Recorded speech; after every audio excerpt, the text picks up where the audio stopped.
2 मार्च 2016 की रात थी। दिल्ली हवाई अड्डे के रनवे पर एक निजी जेट खड़ा था। रात के 11:30 बज रहे थे।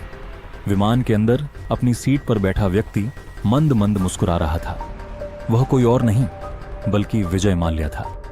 वही शख्स जिसके पास कभी 9,000 करोड़ रुपए की मिल्कियत थी, जिसे दुनिया किंग ऑफ गुड टाइम्स के नाम से जानती थी, और जिसने हमारे देश के सरकारी बैंकों से हजारों करोड़ का कर्ज लेकर कभी वापस नहीं किया। अचानक जेट की लाइटें बंद हुईं और विमान ने आसमान की ओर रुख किया। माल्या ने आखिरी बार पलटकर भारत की ओर देखा। शायद उसे आभास था कि यह उसकी अंतिम विदाई है, पर उसने यह कभी नहीं सोचा होगा कि यह उड़ान उसकी जिंदगी की सबसे बड़ी रणनीतिक भूल साबित होगी। इस कहानी की बुनियाद 1955 में रखी गई थी, जब विजय माल्या का जन्म हुआ। उनके पिता विट्ठल माल्या एक विख्यात उद्योगपति थे, जिनके पास यूनाइटेड ब्रूवरीज ग्रुप था, जो शराब और बियर के कारोबार में एक बड़ा नाम था। विजय का पालन पोषण बेहद वैभव और अमीरी के बीच हुआ। बचपन से ही उन्होंने अपने पिता को व्यापार की बारीकियां संभालते देखा था। स्कूल के दिनों से ही विजय बड़े सपने देखते थे। एक बार उन्होंने अपने पिता से कहा, पापा, एक दिन मैं आपसे भी बड़ा बिजनेस साम्राज्य खड़ा करूंगा। तब विट्ठल माल्या ने मुस्कुराते हुए उन्हें नसीहत दी थी, बेटा, सिर्फ बड़ा होना काफी नहीं, व्यापार का अच्छा होना भी जरूरी है। विजय ने अपनी प्रारंभिक शिक्षा कोलकाता के ला मार्टिनियर से की और फिर उच्च शिक्षा के लिए अमेरिका चले गए, जहां उन्होंने बिजनेस मैनेजमेंट की पढ़ाई की। 1983 में जब विजय मात्र 28 वर्ष के थे, तब उनके पिता का अचानक देहांत हो गया। इतनी कम उम्र में उन पर पूरे साम्राज्य की जिम्मेदारी आ गई। लेकिन माल्या के पास गजब की हिम्मत थी। डर शब्द उनकी डिक्शनरी में था ही नहीं। जहां लोग अपना करियर शुरू करने की सोचते हैं, वहां माल्या चेयरमैन बन चुके थे। शुरुआती वर्षों में उन्होंने कारोबार को बखूबी संभाला और किंगफिशर बियर को देश का सबसे बड़ा ब्रांड बना दिया। हर पार्टी और रेस्टोरेंट में किंगफिशर का बोलबाला था। उसी वक्त माल्या ने तय किया कि अब उन्हें देश का सबसे दिग्गज कारोबारी बनना है, पर वह अनजान थे कि उनकी यही महत्वाकांक्षा उनके पतन का कारण बनेगी। 2003 में एक दिन अपने प्राइवेट जेट में सफर करते समय माल्या के मन में ख्याल आया, क्या मेरी अपनी एयरलाइन हो सकती है? उनके सलाहकार ने आगाह किया कि भारत में एयरलाइन बिजनेस बहुत कठिन है और कई कंपनियां इसमें नाकाम रही हैं। माल्या ने हंसते हुए जवाब दिया, नाकाम वो होते हैं जिन्हें बिजनेस समझ नहीं आता, मैं अलग हूं। माल्या ने देखा कि देश का मध्यम वर्ग अब हवाई यात्रा की ओर आकर्षित हो रहा है।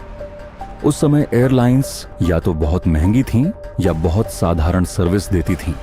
माल्या ने सोचा कि अगर वह लग्जरी और कम किराए का संगम दें तो लोग जरूर आएंगे। इसी सोच के साथ 2005 में किंगफिशर एयरलाइंस की शुरुआत हुई। शानदार खाना, व्यक्तिगत टीवी स्क्रीन और बेहतरीन सेवा ने लोगों को मंत्रमुग्ध कर दिया। पहले 6 महीनों में ही 2 लाख से ज्यादा यात्रियों ने उड़ान भरी। माल्या का आत्मविश्वास इतना बढ़ गया कि उन्होंने तुरंत नए विमानों का ऑर्डर दे दिया। 2006 तक किंगफिशर का नाम हर जुबान पर था। 500 करोड़ से शुरू हुआ यह सफर 3000 करोड़ तक पहुंच गया। विस्तार की भूख में माल्या ने SBI, PNB और कई बैंकों से हजारों करोड़ का कर्ज लेना शुरू कर दिया। अब माल्या की जीवन शैली और भी राजसी हो गई थी। उनके पास 250 शानदार कारें, दुनिया के बेहतरीन शहरों में घर और अपनी F1 रेसिंग टीम और IPL टीम थी। उनकी पार्टियां पूरे भारत में चर्चा का विषय होती थीं। लेकिन 2008 में पर्दे के पीछे कुछ बुरा होने लगा। किंगफिशर के अकाउंट्स विभाग के एक क्लर्क ने गौर किया कि कंपनी भारी घाटे में जा रही है। हर फ्लाइट पर प्रति यात्री 2000 रुपये का नुकसान हो रहा था। जब उसने CFO को बताया तो उसे चुप रहने को कह दिया गया, क्योंकि माल्या केवल विस्तार करना चाहते थे। इसी दौरान माल्या ने 1800 करोड़ में घाटे में चल रही एयर डेकन को खरीद लिया, जिसने उनके आर्थिक बोझ को और बढ़ा दिया। 2008 की वैश्विक मंदी ने हालात और बिगाड़ दी। ईंधन के दाम आसमान छूने लगे। बैंक अधिकारी भी अब माल्या की लोन चुकाने की नीयत पर शक करने लगे थे। 2010 में एक अखबार ने खुलासा किया कि किंगफिशर 60,000 करोड़ के कर्ज में डूबी है। इसके बाद एक सिलसिला शुरू हुआ। कर्मचारियों की सैलरी रुक गई, पायलट हड़ताल पर चले गए और टैक्स विभाग ने खाते सीज कर दी। 2012 में एयरलाइन का लाइसेंस रद्द हो गया। अंततः फरवरी 2016 में बैंकों ने उन्हें विलफुल डिफॉल्टर घोषित कर दिया। सीबीआई और ईडी की जांच शुरू हुई और गिरफ्तारी के डर से 2 मार्च 2016 को वह देश छोड़कर भाग गए। माल्या के इस कदम ने हजारों कर्मचारियों को सड़क पर ला खड़ा किया और बैंकों का 9,000 करोड़ रुपया डूब गया।